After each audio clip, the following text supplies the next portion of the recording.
Greetings from the New Orleans Jazz National Historical Park. The National Park Service is comprised of 419 sites, each one telling their unique part of the American story.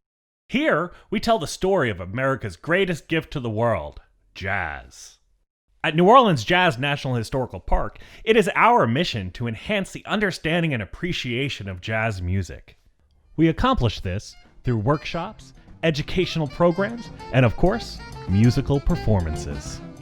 Find out more about us on our Facebook page or at our website at www.nps.gov/jazz. Sit back, relax, and enjoy Talkin Jazz with Fred Kasten.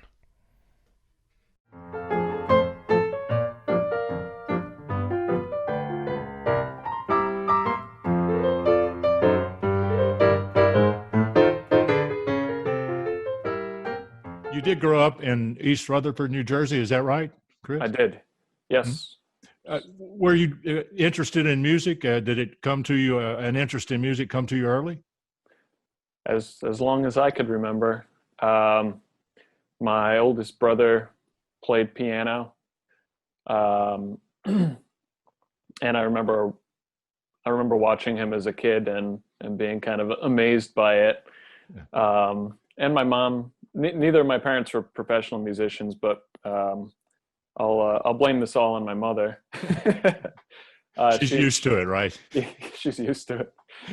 She always had good taste in music and had, classical records, jazz records, folk music, good music in the house, and I was attracted to that kind of good music as a small child. Yeah. So your brother was playing, so there was a piano in the house as you were a tiny lad? There was a piano, yeah. I think it was my mother's piano when she was a girl. She grew up in Hungary? She was born there and I think she arrived in the United States when she was 6 or 7. She was one of the immigrants who had refugees who fled during the revolution. Her family was correct, the 56 revolution. Yeah. Yep. A time when American power wasn't employed but should have been. Right. But we digress. But so anyway, was Hungarian, Bela Bartok's tradition, great Hungarian folk, collected all that great Hungarian folk music. Was that a part of your upbringing, that kind of thing? Certainly. My grandfather sang, had a nice voice, and he knew probably a couple hundred songs, folk songs, and the so-called gypsy music of the day. It's like the pop music of his day. Knew a lot of that, sang around the house, so I heard that growing up, and yeah. Now, did you get formal lessons pretty early? You were showing an interest very early in the piano. Yeah, I started lessons when I was 5 years old. Started taking lessons from a local teacher for a few years, and then there was a music academy in town, and I started going there, and then school band, things like that. Did you like it, Kris? Yeah. The lessons, you immediately took to it?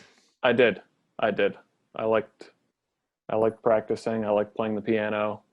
I never felt forced to do it. It was always something that I wanted to do, for sure. In the school bands, you played brass instruments? That's right. Started on trombone, and then in high school played some cornet in the pep band. Neither of these things I'd ever be willing to pull out on a gig, but they were there. So you played trombone for several years then? I did. Right? In middle school, I started playing trombone. Mm-hmm. It's good ear training, I think, Well, yeah, you gotta find that thing, man. You gotta have good pitch. Yeah. Yeah. Yeah, there's no guesswork. You can mark the slide, but it doesn't really help much. Right, exactly. Uh, so you had a sort of a general exposure to a pretty wide range of musics from a lot of different sources then. That's right. Yeah. Uh, Between my grandfather, my mother's kind of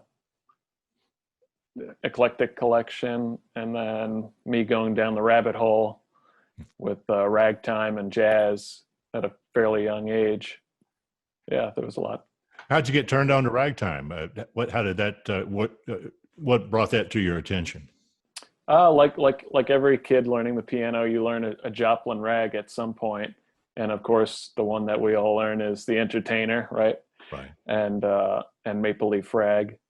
So my mother had an LP of Max Morath playing Joplin rags, Right. and she said, "Well, why don't you listen to this, because the song you're learning is on it, so you should listen to it." And I remember the first track on it was Joplin's Original Rags. That's the name of the piece.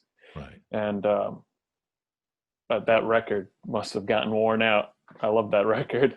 And then from there, I got into ragtime, and then that went into early jazz. And about how old were you when this happened? Probably seven-ish, Okay, 7, 8, around there. So fairly early in your formal study of music, you begin to have an interest In ragtime and early American jazz. Mm-hmm.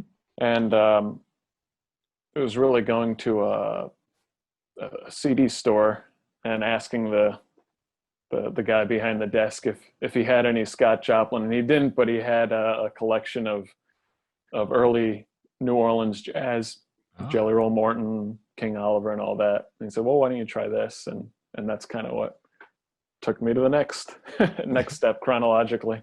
Yeah. So you got enticed pretty early to this music that you've been playing a lot here since you came to New Orleans. Yes. Yeah. I always liked it, and I came to it pretty early. And then in my late high school and into college, I don't want to say I forgot about it, but I started studying other things. And then in coming to New Orleans, I kind of came full circle. Right. And I guess refound my first love. Yeah. Well, you along the way, you added a lot of vocabulary that you're able to use very, as a listener to your performances, use very well and proficiently and subtly in your work and your ensemble playing. I hear things that aren't necessarily from the 20s, but certainly don't conflict with that. So you're able to bring up your sensibility to these forms. That's the goal. What you're working towards, and it's you're there, and that is a quality of your playing that's very appealing, I think. Thank you. Well, you're welcome, Daddy-O. Now, look, so you're playing piano and playing in the band. Was music the most important thing, or did you have other things as a, let's say, junior high school kid that were even more important to you? Well, I mean, just the normal things, to get schoolwork and all that, but music was by far my biggest interest. Mm-hmm. Always, I think. Did you pretty early see yourself as pursuing it as at least in college and see what happened from there, Kris? Or how did you come to a determination about that? Yeah, well, I was, I guess, skeptical at first about pursuing a degree in music, particularly music performance. Right. You're always told you can't make a living in playing music. So I thought maybe a music business degree, something along those lines. And I took the initial classes, intro to music business, whatever. And and a music, a production class. Maybe I thought that was another viable option, and was bored to tears in both of those fields. Yeah. And it wasn't going to happen. So I figured I'd stick to my guns. Yeah. Well, that was at Berkeley you're talking about? That was at Berkeley. Yeah. Yeah. By the time you were in, let's say, junior in high school, you were pretty sure that you would focus on music in your next level of education? Yes. Yeah. What else did you? I mean, you were in an area where they have, just across the river, there's a lot of great music schools. What drew you to Berkeley? Well, I checked out a couple other schools. I guess the main thing was, I think,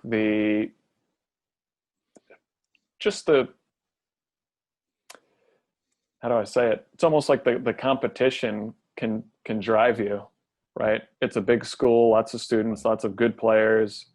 And I think almost the spirit of competitiveness, not that you're trying to outdo, but being lifted up by people who are better than you, and being put into that kind of a situation can make you a better musician. And not that it's a contest, of course, but you want to be around people who are better than you, not a big fish in a little pond. Yeah. Put yourself in that milieu and have the opportunity to grow as much as possible in that concentrated period that you're able to focus exclusively on music, or for the most part. Absolutely. Yeah. So Berkeley was going to give you that chance to be with a lot of people, with a lot of young artists with great chops and already well advanced in their proficiency, and just that kind of competition is healthy. Yeah, I think.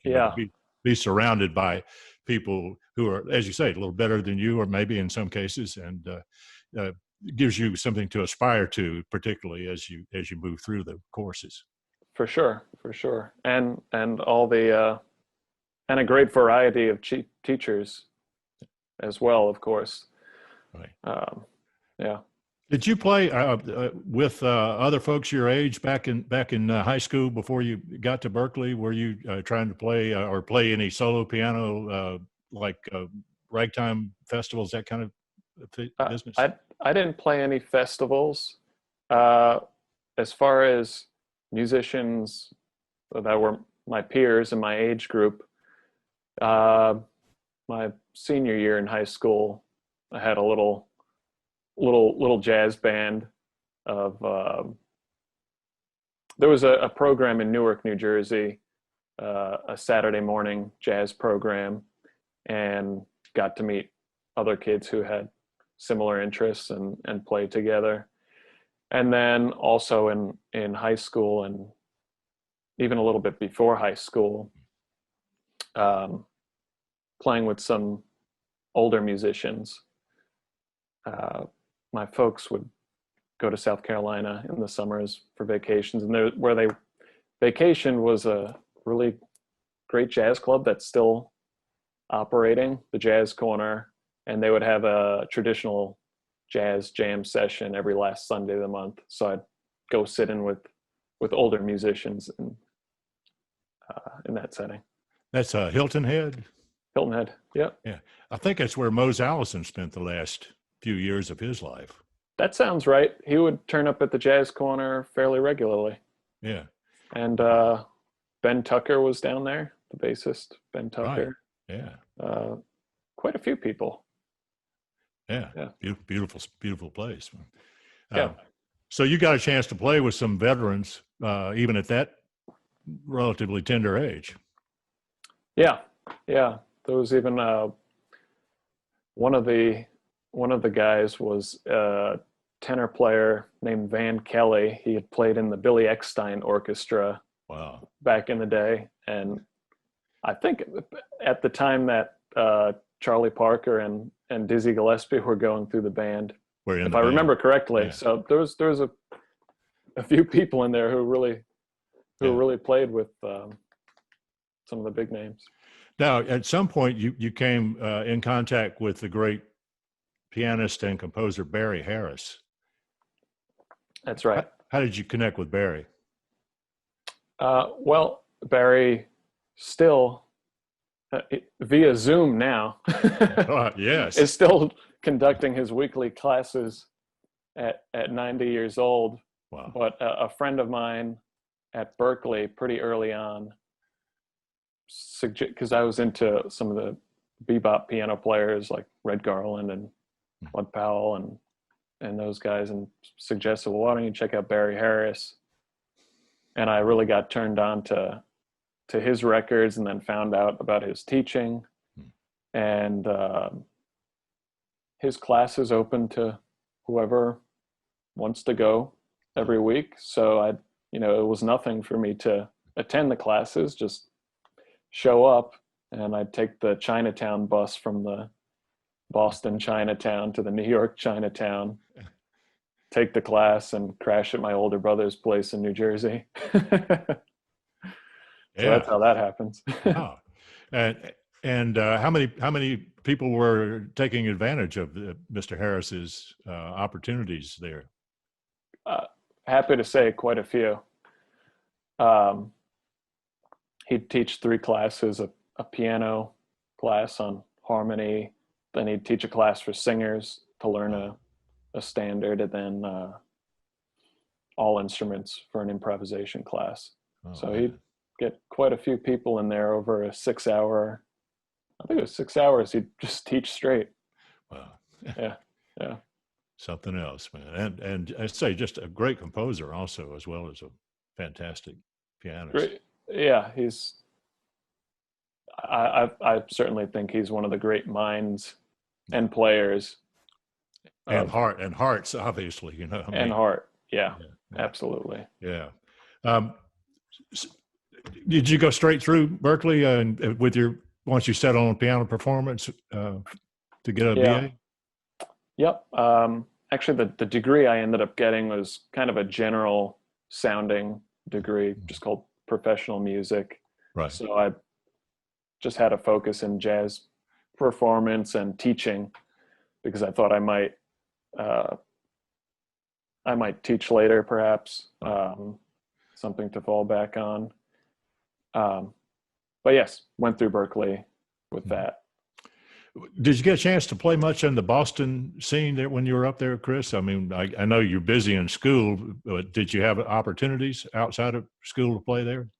A little bit, not as much as I would have liked. You can imagine how saturated the Boston scene is between all the Berkeley students, all the teachers, all the NEC students, all the teachers, and not enough clubs to accommodate. Well, a little bit. Yeah. Yeah. So after finishing school, what was your next step? Where'd you head? After finishing school, or at least finishing that degree, let's say. Well, yeah. When I went into college, my folks retired to South Carolina.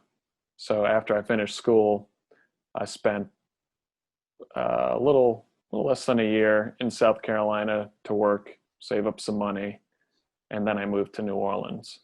So a quick little stint in South Carolina, and did some playing there. Yeah. Like I said, that there is a jazz scene where they are because of the Jazz Corner and because of Savannah, Georgia. Right. So. Yeah, hometown of Johnny Mercer, right? Yeah. Right. Yeah. New Orleans had been on your radar for a while? Yeah. I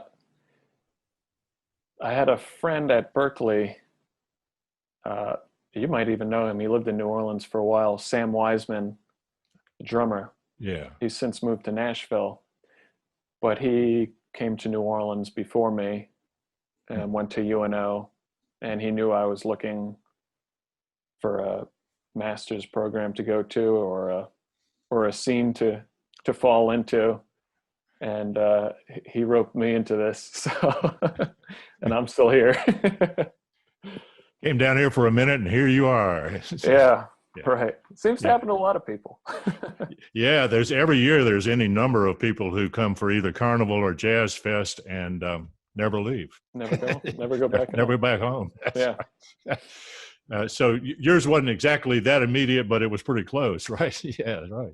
Yeah, I went and visited with him and checked out UNO and checked out the jazz scene in New Orleans, and it kind of became a no-brainer for me.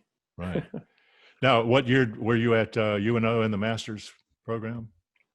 Let's see, 2011 to 2013, I guess it would be. Okay. Yeah. So more or less a decade here now in New Orleans. Went by fast. Oh, they do. Believe me, you ain't seen nothing yet, brother. I can tell you from this end of the time tunnel, man, it speeds up out here. Right. But who were some of your classmates there in the Jazz Studies Master's program? Classmates, Georgy Petrov, Sam Wiseman. These were my GA buddies. Let's see, who else was there? Sean Myers was there. Oliver Bonney, he was an undergrad. Let's see. Boy, I'm forgetting some names now, but Yirmiyahu Israel, tenor player. Yeah, he was there. So, and who were you able to begin getting your toe in the water of playing some fairly quickly? Yeah, that's definitely something that UNO is. I'm happy that they do that. They encourage students to go out and have on the job training, and if Victor Adkins, maybe he's asked for a gig that he can't make, he'll pass it on to me or one of the other piano students, and have us do it. Or if someone calls UNO looking for a piano player for their party, the office will throw it to the students. So, absolutely. What were some of the first gigs you got in New Orleans? Who were the folks you got to play with early? Let's see. The first gigs would have been with classmates. So played a lot with Georgy. Sam Albright, I forgot to mention him, bassist. Played a bunch with him early on. James Partridge. Oh yeah. He was also doing his master's then. I think he's moved back to the UK, but really great tenor player. Right. We played quite a bit together early on. Where were you getting to play, Kris? What kind of venues? There was a couple private things, but which were through the school. School, yeah. But the Frenchman Street gigs, Three Muses, Spotted Cat, places like that. Right, Maison, I guess. Maison, yeah. So opportunity, not to make a lot of money, but at least to get to play some. Yeah, and that's important to get your feet wet. Plus, you're in town and you're getting to hear these people, these real masters of this music who are here, active, and still playing great. That's right, and they're accessible. Yeah. I always say if you come to town with an open heart and an open mind, the community will embrace you. Yes, and they did. They absolutely did. Pretty quickly. That's one of the real great things about New Orleans. They're willing to help you out and bring you into the fold. Right. It's not as strict an initiation as in some cities. Right. Yeah. there's the hazing process isn't quite. Yeah, right. Not as much paddling involved, right? Right. Yes. So that's a good thing. I wanted to ask you about writing music. Has that been an interest of yours at all? Earlier on, it was, and I hate to say it, but it's fallen by the wayside in the last few years. But I suppose there's no better time than now, with all the time I have on my hands, to get back into start up it again. Right. But yeah, I've always liked arranging, and for some of the groups that I've been in, I have done some small group arranging here and there, and enjoy it when I can. But most of the gigs that I find myself on are more call a tune and blow style gigs. So it hasn't been demanded of me, let's say. Yeah. Yeah. And you've done a lot of solo piano work where you have to play a lot of familiar things to keep people happy, I think, for the most part. For sure. Lots of standards. Yeah. Well, the New Orleans piano tradition, I know you were, into it when you got here, but you must have really gotten bit by the bug once you got here and started hearing some of these things done live, and all these players able to articulate that music so well. For sure. There's a deep piano tradition here, and I've personally made it a point to find a specific niche within that. Like we said earlier, I don't know if I make it a point to kind of wrap the jazz tradition up into my playing. Hopefully that's done unconsciously or subconsciously, rather. That's the last set. Yeah, that's the last set of the night, is the unconscious.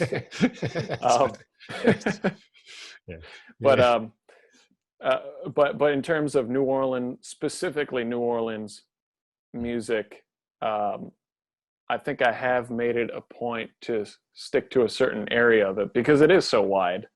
And that's been the early jazz tradition of it, the Jelly Roll Morton, Manuel Manetta, that area of it.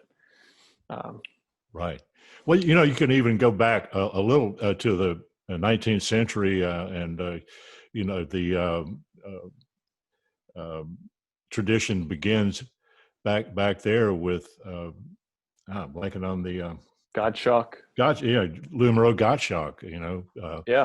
Who once, I love this story, mounted a hot air balloon on Esplanade Avenue with a little pump organ harmonium, flew over the French Quarter playing, and landed on the other side of the French Quarter.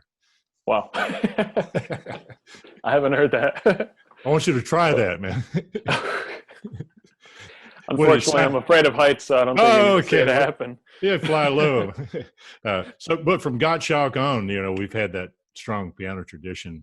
Some players that we don't even, we don't know much about because they happened at a time pre-recording, but a lot of them who we do, and fortunately do have the recording. So, I mean, if you look at that Jelly Roll Morton music, for instance, that's some of the toughest stuff. The page is covered with ink. Yeah, it's not easy, and it's physically demanding too. The left hand is always moving, and octave runs in the right hand, all that. It's physical piano playing. Yeah, and it's probably part of why it engages you, don't you think, as a player, that they actually, you get so physically as well as mentally involved in it. Yeah, and you're using the whole keyboard. You're trying to make the most of the instrument. Kris, do you feel like the Hungarian music that you were exposed to as a youngster has been a part of your musical life still? You feel that hear that in your playing some? I certainly listen to it quite a lot, and at home, especially as of lately, I've been trying to get back into some classical music, and Bartok and Kodai have been a part of that, and even trying to write out some folk songs from records and trying to arrange them a little bit. Arrange those. Yeah.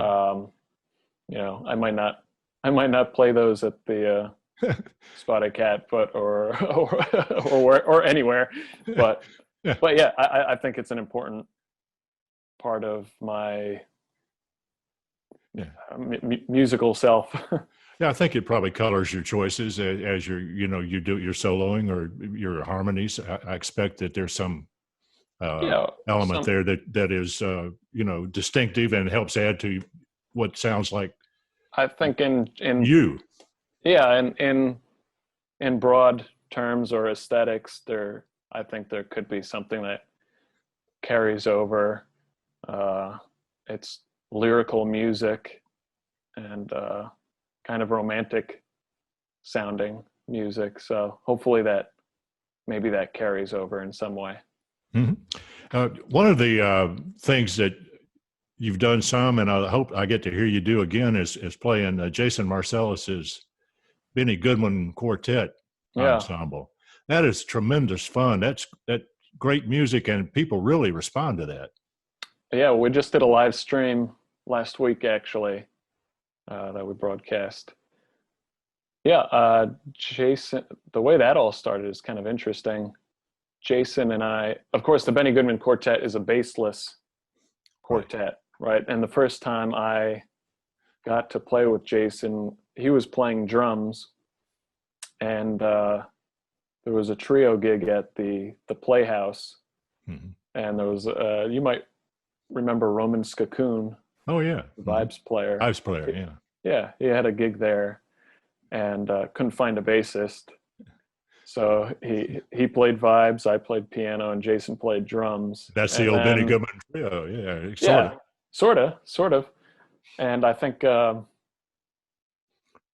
always played with Jason in a bassless sort of context, with his kind of odd, but he remembered that, I think, and a good few years later put this project together. So yeah, that with Gene Krupa on drums and Teddy Wilson at the piano, Benny Goodman clarinet, and Lionel Hampton on vibes. One of the all-time great small yes, indeed, ensembles. And I've just really enjoyed watching how the audiences responded to that music when you guys play it. It's not just that you sort of add that approach to other things other than the tunes they play, but their repertoire, you also play a lot. But people really just seem to warm up to that stuff fast and really dig it. Yeah, I'm glad to hear that. And Jason's done a great job with experimenting with that interesting instrumentation and making things work in that context, things that would never come into my mind. Certainly some of the choices that he's made are not in my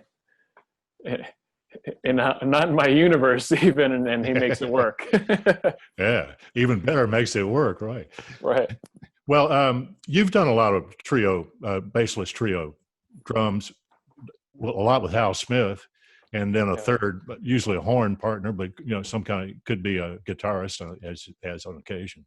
That seems like that's been a fun format for you to pursue. It has been. Tim Laughlin had a trio, like a Benny Goodman style trio, drums, clarinet, piano, at the Windsor Court for a good few years, and I'd sub on that gig occasionally, and that format was really attractive to me because you've got exactly everything you need: melody, rhythm, and harmony. And as a piano player, you get some harmonic and rhythmic freedom, if you more responsibility, but more freedom, and that was an attractive format to me. So I've tried it since then, in more with Tim, but also with Evan Christopher, Andy Shum up in Chicago, James Evans, a bunch of guys, and usually Hal or Benny Amon or Benji Bohannon on drums. At the drums. Yeah, it's I think a lot of players have enjoyed that opportunity where they're not locked in, where there's a little bit more harmonic freedom, in a trio with it, sometimes without a pianist or sometimes without a bass player, a piano or a guitarist without a bass player. Right. Yeah, you get more harmonic and rhythmic freedom with that. Yeah. But no one to lean on quite as much. No, right. You got to keep some kind of bass line going down there to make everything else sound right. Well, you also have played with some larger ensembles. One more recently was the On the Levee Jazz Band. Yes, that's Hal Smith's group. His tribute to Kid Ory, the New Orleans trombonist, band leader. And that's more of a festival band. Most of the guys live in New Orleans. Hal lives in Arkansas, and oftentimes it's Clint Baker on trombone, who's out on the West Coast. So, is that a band that's still active? You guys still hoping to have some gigs once things get back to? I sure hope so. Whatever it's going to be. I sure hope so. It's a great band, and it would be a shame for that to lose steam after this. Yeah, but we were set to play the New Orleans Jazz Festival and French Quarter Fest, so we had things on the books. Right. So we'll see. I'm keeping my fingers crossed. What about trio, Kris Tokarski trio? Is there one active now, or will you kick that back in when gigs are available again? I'll kick that back in once things get rolling again. It's not as much of a challenge as a 7-piece band like the On the Levee to find a gig. Right. Trio's a little bit more manageable. So that'll certainly continue. And solo work, have you got things that are on the horizon there, Kris? We'll, like I said, we'll see when we get back. I'm sure solo work will be a part of it, though. That's certainly the advantage of being a piano player is you could work alone. And I had a few things on the horizon back in March, some new regular solo gigs. I used to play a lot more solo, and then the balance flipped. I was playing more ensemble, and then I had some solo gigs coming back right before all this hit. So I hope that I hope I can pick up where I left off. Yeah. Me too, man. I do. It's always a pleasure to hear you, and I hope that there's a lot of work. Would you? I think it's been a great move. But what do you say? 10 years in at New Orleans, happy you did it? Oh, absolutely. Yeah, I learned a lot here. Well, you've been a great addition to our music scene, and I know that's going to continue to be the case. At least I hope it does for a long time to come. Thanks for talking to us today, man. Really been a lot of fun.